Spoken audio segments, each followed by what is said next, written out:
With the Los Angeles Dodgers signing Kyle Tucker to nearly $60 million a year, can the Atlanta Braves actually afford to sign Ronald Acuña Jr. long-term? And is this right for baseball?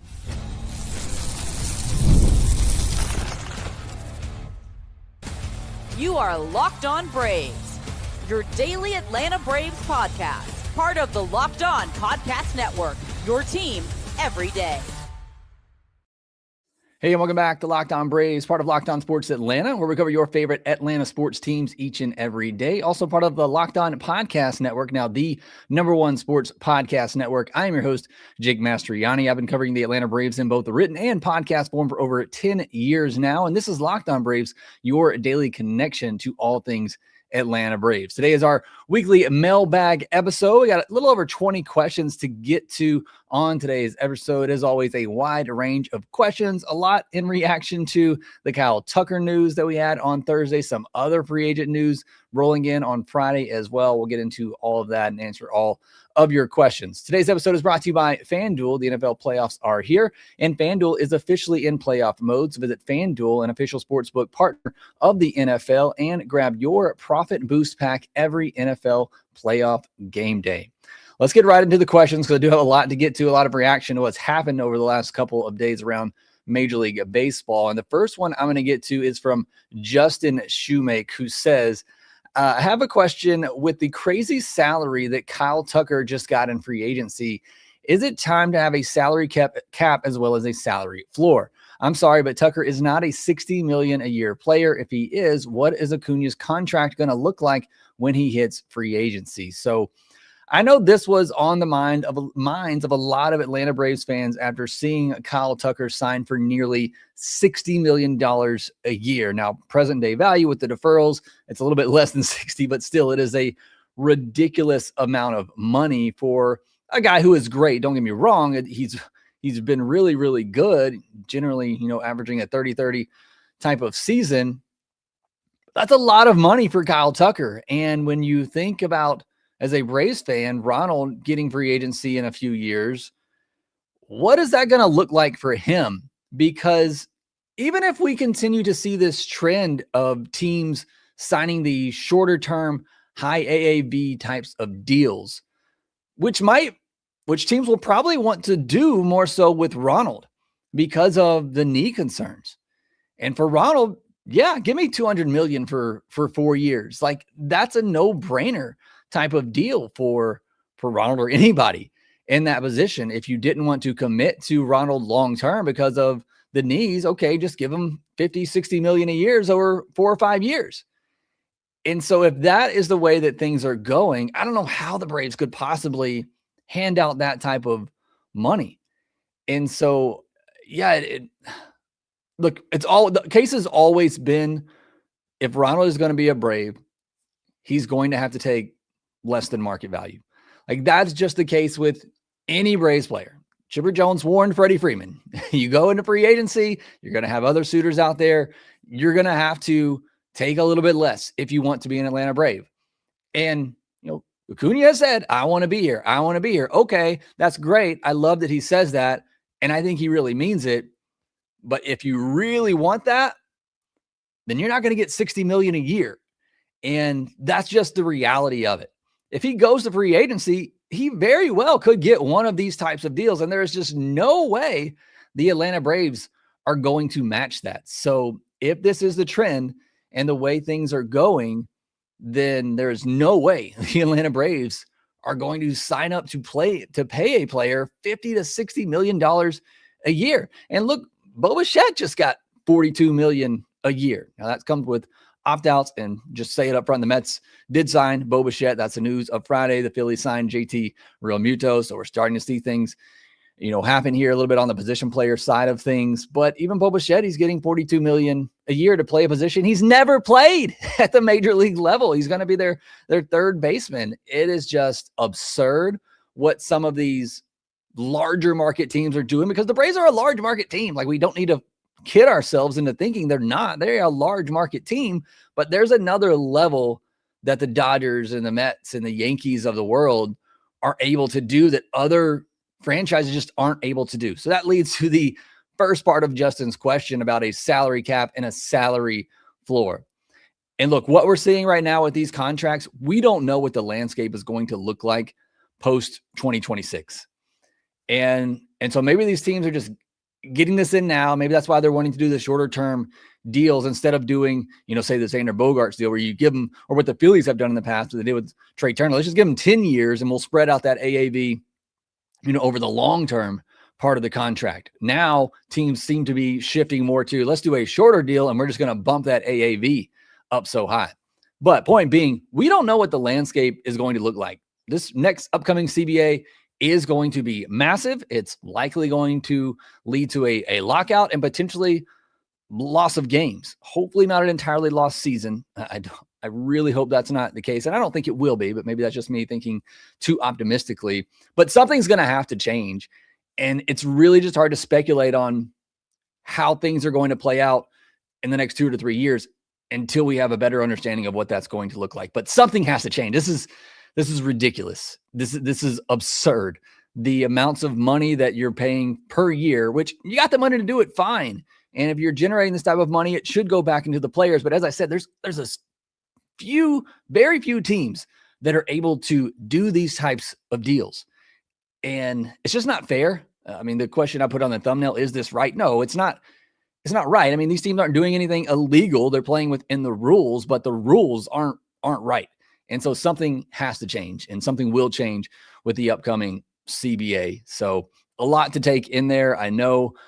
Bottom line is, I do think something will change in the CBA to prevent these super teams. Like I said, this small set of teams that are able to do these things. And I'd even throw the Blue Jays in there a little bit. I think the deferrals have to be addressed. I think the salary cap that you have right now as the luxury tax has to be increased. The penalties for it have to be increased. If you're not going to just have a straight salary cap, the penalties for going over this luxury tax have to be much higher, because clearly these larger market teams, it's not preventing them from doing it, from going over it and exceeding it abundantly. So something has to change. Something will change. That's for Braves fans. And Ronald, if this is where they're going, he's gone. If he gets the free agency, I think if he gets the free agency anyway, I think he's gone. But especially if they're going to continue to hand out $200-300 million years over 4 or 5 years, or $200-300 million deals over 4 to 5 years. I think that makes a lot of sense for Ronald just because of the knees, if teams are willing to give that out. But again, everything's going to change after this upcoming CBA. All right, spent a lot of time on that one question, but some of these other questions kind of speak to that as well. I got over 20 more to get to on today's episode. We'll jump back into them here next. The NFL playoffs are here, and FanDuel is officially in playoff mode. Every game day during the NFL playoffs, FanDuel is giving customers even more ways to get in on the action. Because right now, every NFL playoff game day, FanDuel users get a profit boost pack waiting for them inside the app. Each game day, you'll see a pack loaded with multiple profit boosts you can apply to the bets you like most. Open your profit boost pack first thing on game day and see what boosts you want to apply. You make your picks, then apply your profit boost to go after even bigger payouts while the playoffs get rolling. You can see the latest odds and lines right now on FanDuel. You got a couple of games on NFL games on Saturday, a couple of games on Sunday as well as the NFL playoffs continue. But maybe you're looking ahead to the MLB season. The Atlanta Braves, last time I looked, had the 6th best odds, but with all the signings here lately, things may have changed. Nope, they still have the 6th best odds. The Mets haven't jumped them just yet. Oh, I may have spoken too soon. The Mets and Braves are not now tied for the top odds after that Bo Bichette signing. You can see all that there at FanDuel.com. Also, please make sure you check out FanDuel.com/playsafe for tools and resources to help you stay in control of the way you play. FanDuel, an official sportsbook partner of the NFL. And grab your profit boost pack every NFL playoff game day.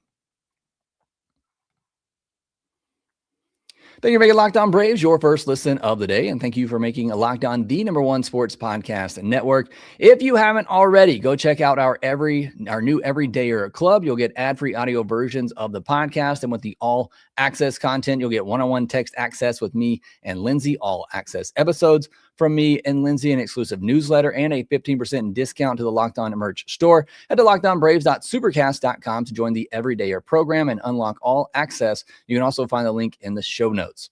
get back into the questions here. He's got a lot to get to on today's episode. Next one from Joey Milby, who says, the longer he is out there and we still have some money to spend, the more and more I think about Ozuna returning for 1 year. I wouldn't hate him getting some DH when Baldwin catches and being a pinch hitter if he's healthy and the price is right. Any chance?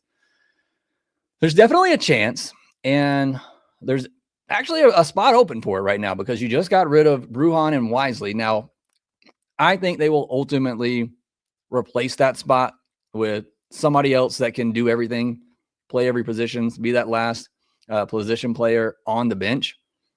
But there is technically a bench spot available. My problem with signing Ozuna, and again, it would depend on the cost, is that you feel the need to have to put him in that DH spot every day. And it limits your mobility. If you're facing a right-handed starter, I want Mike Yastrzemski in left field, which you can do, and then it's a decision between Profar and Ozuna, and I think I just like Profar's all-around bat better. Look, as much as we hate on Ozuna last year, it was still, a 114, 115 WRC plus. A lot of that's because of the on-base percentage and all the walks, but, I mean, you're still talking about a guy that gets on base with the walks and can hit 20, 25 home runs. I'm not completely opposed to the idea.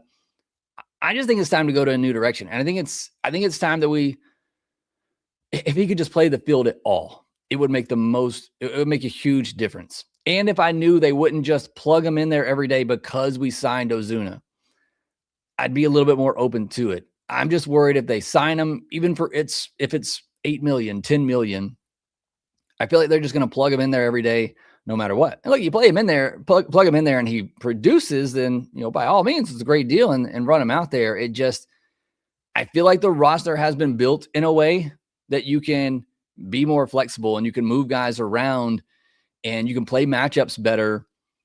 And I just like that versatility. And I think it gives this lineup a jolt. I think it gives this lineup some maneuverability that it hasn't had in a really long time. So again, I understand if it gets to the point, nobody else there wants them and maybe you get them for less than $8 million, just with the idea of, okay, we're going to give them a shot. We'll see what happens here. But if it's not working out, the problem is it's not working out, then it's just, I guess it's a pinch hitter off the bench, which isn't terrible. But I would just rather have somebody that can do some other things for me.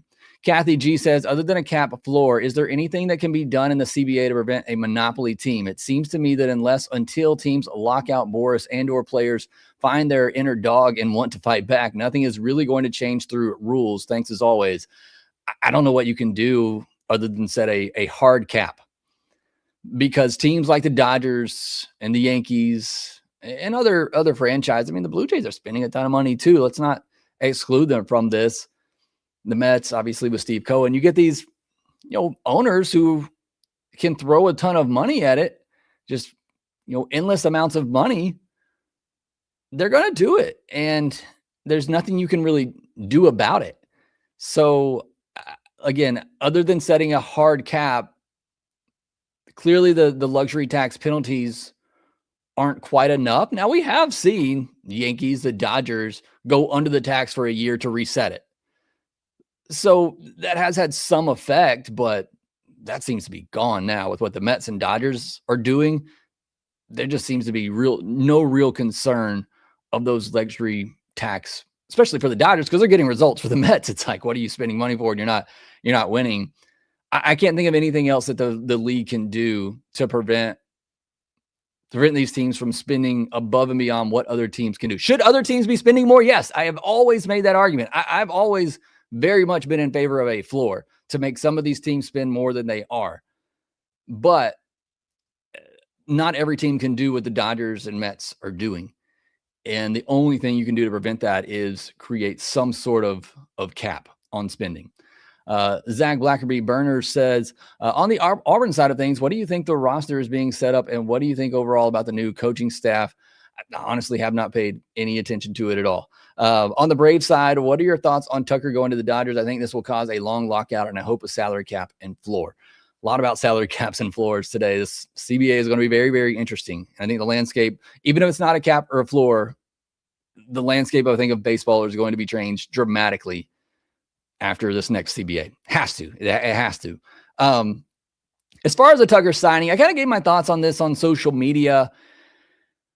And look, I don't like it. I don't like that the Dodgers and Mets can do things that other teams just can't possibly do.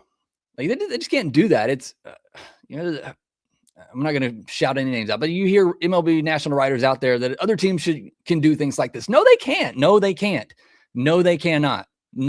There's not any other teams out there that can do what the Dodgers and Mets are doing. There's just not. That is not true. Could they spend more? Yes. But they cannot do what the Dodgers and Mets are doing. So, look, my thought on it is I don't like it. But to me, I'm going to watch baseball either way. Like, it doesn't ruin baseball for me. This past World Series was one of the best World Series we've seen in a long time. It had the highest ratings in 6-7 years, I think, since 2000. It was 2017 or 2019. Had huge ratings. Why? Because everybody wanted to see the Dodgers lose. Yes, part of that is because it is an LA market and you're going to automatically get a big boost in ratings. But the other part of that is everybody was rooting against the Dodgers, which, by the way, Toronto was also a top 5 payroll. It's not like they were some cheap team out there. But everybody was rooting against them. And I think sometimes having that villain of a team can be good for a sport. And so for me, when I see Tucker goes to the Dodgers, I'm thinking, okay, it's going to make it that much sweeter whenever the Braves take them down or somebody finally takes them down, that it makes it that much more exciting. So I think it has the potential to be good. Because you look at this year, everybody hates the Dodgers now. It's just like when we grew up, or a lot of us my age grew up, everybody hated the Yankees because they were doing this type of things. And it created this villain type of role that everybody hated the Yankees.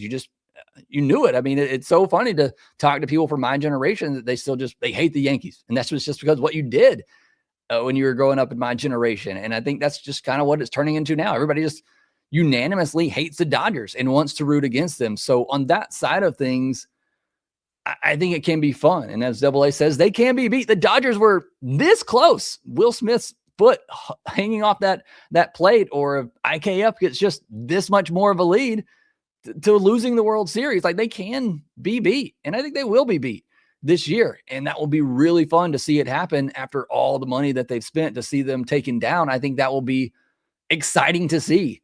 So again, I don't think it's right. I don't love that they're doing it, but I'm going to watch because I love baseball anyway, no matter what they do. And I think they can be beat because I think this is baseball.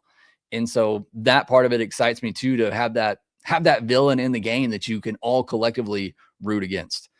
Caleb Cook says, does AA and the Braves have one last move on them to make the team better this offseason? I think so. If you consider the third luxury tax threshold as, their spending limit, then they have, maybe 15 to 20 million left to work with. If they're able to move some other money, you want to keep that space. A likes to keep 5 to 10 million to use for in-season moves, but I think there is the ability to make one more big splash, which would likely be in the rotation, whether that's Chris Bassett, whether it's trading for a Freddie Peralta. I think there is, because I don't think they'll be after Ranger or Framber. I don't think they're going to give up that pick for either of those guys, and not Zach Gallen either. But I think there is room to do one more big move, but it's got to make sense, right? They're not going to pay somebody $40 million a year. They're not going to do anything like that. But I do think there is the ability for them to make one more kind of over the top move. Like I said, right now, if I had to grade the offseason, I'd put it at a, B+, A- type of level. They've done, everything that they really needed to do and maybe a little bit more, but they haven't made that huge move to really put the offseason over the top like I was hoping coming into the offseason. LeBronathan Jr. says, if the hitting continues to fall off a cliff this season, could you see the Braves completely restructuring their core, similar to what the Mets have done this offseason? Good question. I will say this. If everybody is healthy this year and the offense continues to fall, at that point, you have to change it up. Hires has to go, even if it's not completely on him. Your philosophy has to change, and your core player group has to change to some degree as much as you can. I mean, these guys are locked into long-term deals, but maybe you switch gears from Michael Harris. Maybe you switch gears from an Ozzie Albies. Like, I don't know that anything necessarily would happen to a Ronald and Olsen and even a Riley. Maybe it should be a Riley if Riley doesn't have a bounce-back year. but I definitely think things will have to switch up. But again, that's if, because you can make the excuse of the last 2 years. A lot of these guys haven't been healthy, Riley in particular, Ozzy in particular. But if these guys are healthy all year and they continue to regress, something has to be addressed. I think I just rhymed there, but I'm not a rapper. Something's has to be done. You can't have 3 straight years of regression, blame some of it on injury and things not just completely change. Justin Schumack also asked, looking back now, which was worse, not bringing back Freddie or Dansby? I'd much rather have kept Freddie personally, but it seems like it's been a lot harder to fill the shortstop position since Dansby. I still wouldn't have paid Dansby what he got paid, though. Thoughts? I think my thoughts are exactly the same as yours. And this was one of the first podcasts I did of the offseason, and I think Lindsay did something similar over on his podcast this week too.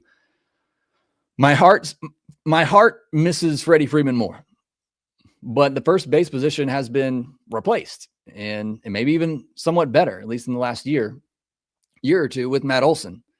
But the whole point I made in one of the first podcasts I did in this offseason is that you never did anything to address shortstop after Dansby. And exactly what you said, Justin. I wouldn't have paid him what the Cubs paid him, but taking money out of it, the Braves have been decimated at the shortstop position. Outside of the first half of 2023 with Orlando Arcia, it has been rough at the shortstop spot. Meanwhile, first base, they've still been, top 5 at first base position since losing Freddie Freeman. Now, personally, I would have rather had Freddie Freeman just because he should have been a Brave for life, all that legacy type of player. Now he's gone on and won 2 World Series with another team, a World Series MVP with another team. I don't even know that he goes into the Hall of Fame as a Brave anymore. But definitely that was replaced better than the shortstop position was. Cass Buckeye says, can you preemptively talk me off the ledge for when we draft a pitcher at 9? So I'm actually getting ready for my first year player draft in my dynasty league. And so I've been getting more into the draft and looking at some of the players, and I'm getting geared up for the college baseball season too, which is what I really meant to say in conjunction to this. And I've been getting excited about some of these guys. One name right now that I'm really excited about is Hopsian from Texas A&M. Really good bat that I think could move up. He might move too far up the rankings. So if they take a pitcher at 9, it's going to be pretty frustrating. But that was the big difference in the draft, because if it's top 6, even, it's almost guaranteed you have to take a bat at that point. But at 9, all those great bats are likely going to be gone, and you might have to settle for, a pitcher, a high school pitcher or college pitcher at that. Liam Peterson from Florida was the name I was trying to think of. You might have to settle for a pitcher at that group. It's going to be very interesting. I can't wait to kind of dive into it, but yeah, I would not be surprised if they have to settle. I say settle. I mean, it's going to be a really good pick no matter who it is at 9, but I think a lot of us, myself included, we're really hoping to get that big bat early in the draft. All right, got several more questions to get to on today's episode. We'll jump back into them here next.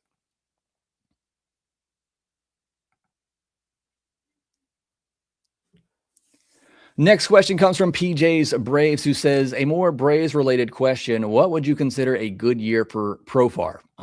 What he did last year. I think what he did last year was exactly what you were hoping for from Profar. And if he just does that again, but without the 80-game suspension, that's exactly what I expect and hope for with Profar. You look at what he did in 80 games last season.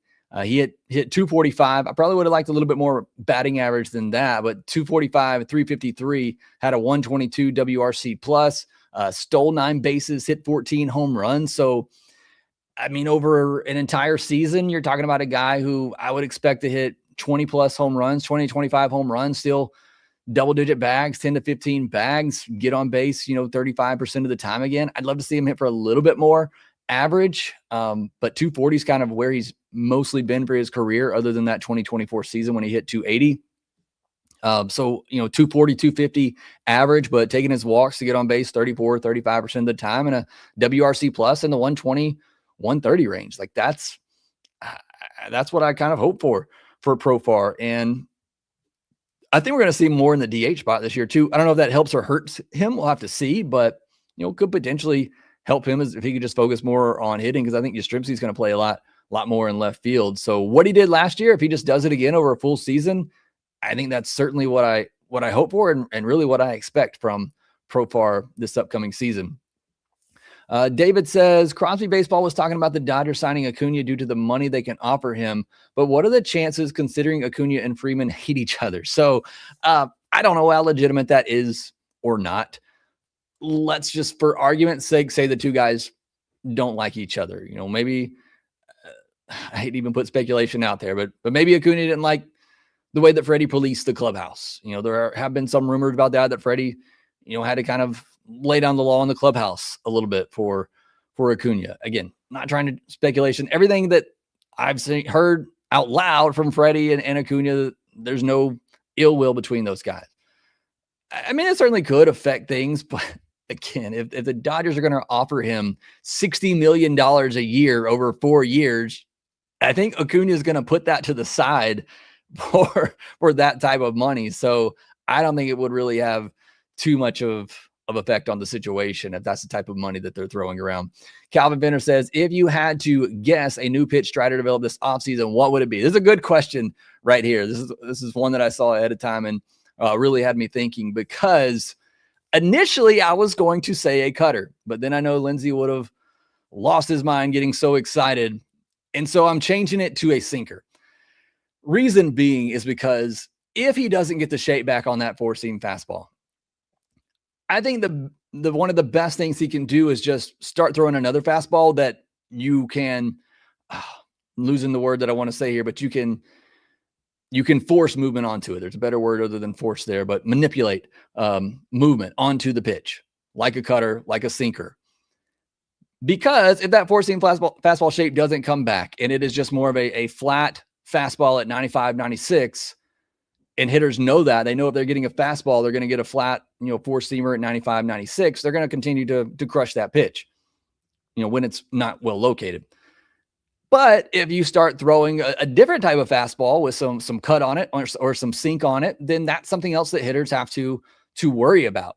And it makes that, 95, 96, even if it is flatter, I think play a little bit better, because in the back of a hitter's mind, they can't just sit on that flat four-seamer. They have to be aware of that this fastball could cut, this fastball could sink. I really just started to go towards sinker just because I think that's a trend. I think cutters are a trend too, and Lindsay is leading that charge. But I think sinkers also are starting to make a comeback a little bit. And just as a right-handed pitcher, to be able to have that sinker to run in on righties, like, do both of them would be great. But I think Strider developing some sort of fastball with manipulated movement on it that you are manipulating onto the baseball, I think that could be the best thing for Strider, because then it's getting people off that flat four-seamer. I'm very hopeful that the movement profile comes back on the four-seamer and it just becomes a really good pitch for him again. But if that is not the case, I think the next best thing for him could be to develop either a cutter or a sinker to get people just off that flat four-seam fastball and to have a fastball that has some movement on it. But good question. I'd love to hear what others think on that. Kelvin Fenner says, hypothetically, it's Game 7 of the NLCS. Dodgers have Ohtani, Betts, and Tucker due up. Braves are up by 1. You can either hold sell for Game 1 of the World Series or pitch Iggy, Suarez. What's your call? So that's another great question from Calvin here. I like this hypothetical, but it's an easy answer for me. It's Chris Sale. If Chris Sale is available and I have Ohtani, Betts, and Tucker coming up, so 2 lefties, and Sale is available, I'm pitching Chris Sale. You got to get to the World Series first. And I'm throwing Chris Sale out there because I just think he's built for that moment mentally. Not that Iggy or Suarez might not be either, but I'm going down with my best, and Chris Sale is my best. And because you got the 2 tough lefties coming up, it's an easy decision for me. It's a no-brainer. What do I think Walt Weiss would do? Well, if he goes by the loyalty system that, Brian Snitker and Bobby Cox employed, he's going to go with the guy that got him there, and he's probably going to go with Iggy to close it out. But if it's me, it's a no-brainer. I'm bringing out Chris Sale to try to close that thing out. If I'm going down, I'm doing it with my best pitcher out there, and that's Chris Sale. Eric 1018 says, if Riley has another down year, do you consider the contract we gave him a bad one? Yeah. I mean, it's the largest contract in Braves history, I believe, in terms of just pure dollars. If he continues to regress and he's another, even if it's a 115 WRC plus, which is, 100 is league average, so that's still an above average player. That is not what the Braves signed up for when they signed Austin Riley to a long-term deal. He has to be a 120, 130, potentially even 140 WRC plus type of hitter. And if he is even just where he was last year, and it's around a 110, between 110, if he's not over 120 WRC plus, next year and going forward, this to me will be considered a bad deal for Austin Riley.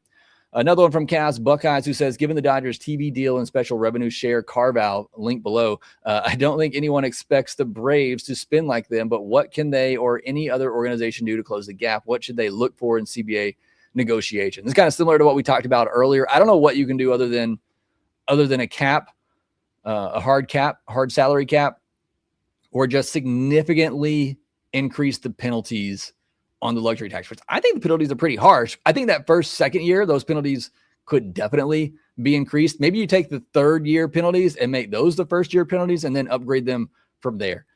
But other than just setting a hard cap, I don't know what else you can do. You can try to work things. And then that's another thing too. The TV deal situation for all teams is just so muddied right now that you don't really know what financially it's going to look like for a lot of these teams that don't have their own TV deals. Those teams are in a really difficult spot at the moment. PJ's Brave says, with the Tugger signing, is a work stoppage in 27 now assured, especially if Dodgers win it again in 26? I think it was assured either way. I don't think the Tugger signing, had too much effect on it one way or the other. I think a work stoppage was going to happen regardless. Double A says, I'm sure you're going to get a lot of questions concerning this topic since it's fresh, but if the MLB outlawed deferrals, do you think that would limit how many free agents the Dodgers go after? I feel like you can keep adding taxes, but it doesn't seem like it would change much. I do hope deferrals go away. But I think these teams they would still spend the money. Like, it definitely helps them, and they do it because it helps them. But do you think it would have stopped them from signing Ohtani? I don't think so. I think they would have found another way to make it work. And look, these players want to go there now because they want to win a ring. And so the Dodgers have created just this franchise that players want to be a part of. I mean, Tugger had similar money on the table for the Mets, but why wouldn't you go to the Dodgers if the money is similar? Ohtani had the exact same money on the table with Toronto, but he wanted to go to Toronto because why wouldn't you? Or he wanted to go to the Dodgers because why wouldn't you? And then Toronto almost beat him. That still upsets me, but I'm moving on. But yeah, I don't think it would change too much if they took out the deferrals, but I do hope they take them out. Cass Buckeye says, can this lineup get back to around a 2022 level? They've essentially replaced Ozuna with Yaz. I've liked the offseason without a big bat. They are banking on Ozzie and Harris to be pretty good and Riley getting back to like a 135 WRC plus. I agree wholeheartedly with you. I think it's been a great offseason. Like I said, I think they've done a great job raising the floor. Like, if this team doesn't make the playoffs, it's a complete failure. Like, that is year one of Walt Weiss. That is the expectation. This should be a playoff team. I don't think they've raised the ceiling because, as I've said multiple times and earlier in this podcast, they didn't do anything above and beyond what they needed to do this offseason. They did what they needed to do, but they didn't do anything above and beyond what they needed to do. So they are very much banking on Riley having a bounce back season and Ozzie and Harris rebounding as well, while, Acuña and Olsen doing what they've been doing. Dustin Mounts, if the new CBA eliminates the qualifying offer and the Braves put a qualifying offer on Kim at the end of the season, will that nullify it or will it stick since the Braves placed prior to the new CBA rules? Just wondering if Braves could possibly lose out on an extra draft pick if it happens. Good question. I don't know. I would assume that it would stick, that any new rules would happen post 2027 season. Because I don't know when the CBA expires. Let me see if I can look that up real quick. And this is going to be a longer episode than normal. I apologize. Yeah, the CBA doesn't expire until December 1st. And so qualifying offer dates would be set before that. And so I don't think they would lose that because that process takes place before the CBA expires. And any new rules about that they make, that would have to be after the 2027 season. I feel very confident in that. Hayden Harris says, which trade would you rather do? Sean Murphy for Mitch Keller or J.R. Ritchie, Alex Lodis, and Giancarlo Lara for Freddie Peralta? It's a really good question here.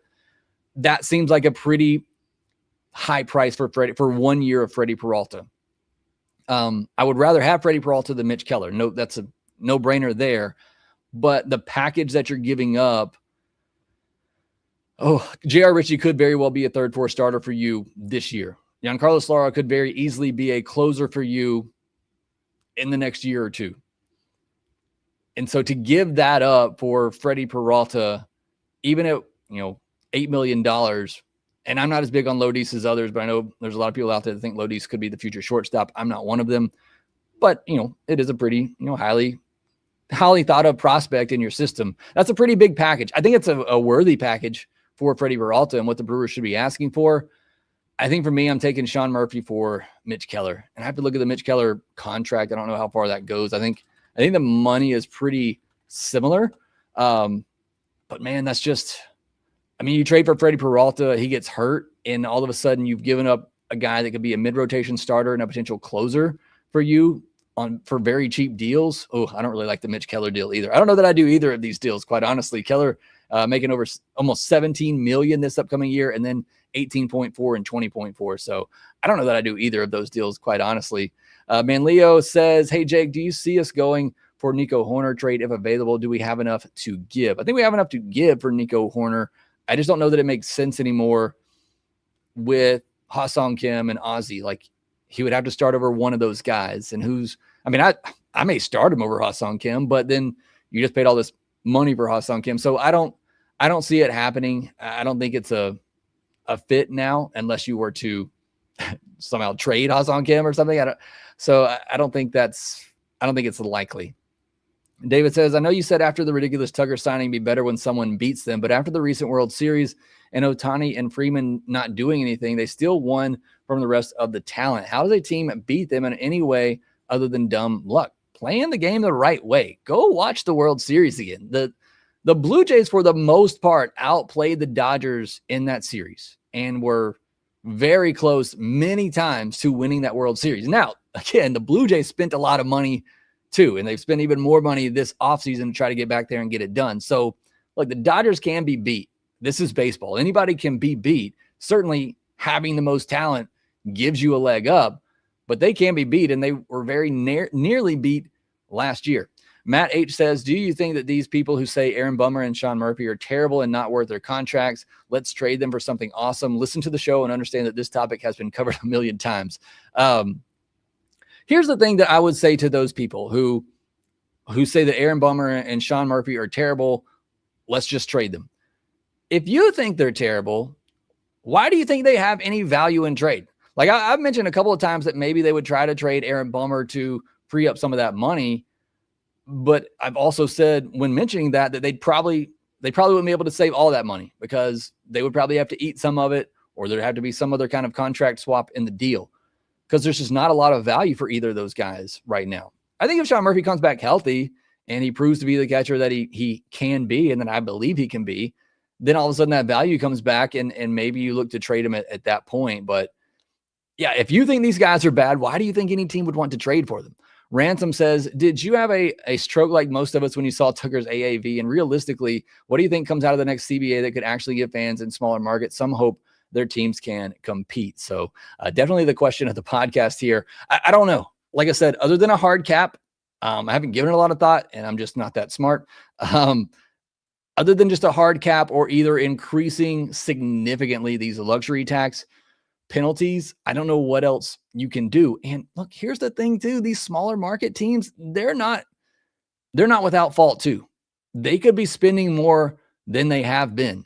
And so I have always very much been in favor of a salary floor, but it's, still these teams are just going to re-sign Andrew McCutchen. They're going to sign Ryan O'Hearn, and they're going to sign, these lesser free agents. They're still not going to be involved in the top free agents. And I think I don't know how you fix that without some sort of salary cap, because these free agents, they're going to want to go play for the Dodgers. They're going to want to go play for the Yankees. They're going to want to go play for the top teams out there that are also going to give them the top money. And I just don't see any way around it without some sort of hard cap. Last one from Bellfire. How do you see what the Dodgers are doing payroll-wise affecting future Braves negotiations of big long-term contracts such as Acuña? Go back and listen to the first segment. So sorry, I didn't see this question, Bellfire, before I fired things up here, but that's the whole first segment there. I do think if this is the way the game is going, and I think it's hard to answer this question right now because we don't know what the next CBA looks like. But if this is the way the game's going with these shorter term high AAV deals, I think it changes significantly what the Braves could do in free agency. Look, if Acuña hits free agency, he's gone anyway. I think we all know that, but especially if these are the types of deals that they're handing out. All right, that will do it for this episode. I apologize, I've gone way over normal here, but thank you so much for all the great questions. I know there's a lot of fallout from what happened with the Dodgers signing Kyle Tucker and all that. Hey, look, at least he didn't go to the Mets, right? I mean, I think as a Braves fan, that had to make you a little excited, but then they obviously responded and went out and got Bo Bichette. But, I thank you so much for sending in all the questions. They're always great and fun to answer. Hope you enjoyed them. Thanks so much for being here with me live. Adam Ritter, Wriggler, as was in here as well. David Thatcher, 94.5 Ram in here. Jeffrey Hammock, appreciate you all being here with me live. Thanks again so much for submitting all your questions. Make sure that you subscribe on YouTube if you're new. Hit that thumbs up button. Leave me a comment down below, and we will talk to you next time.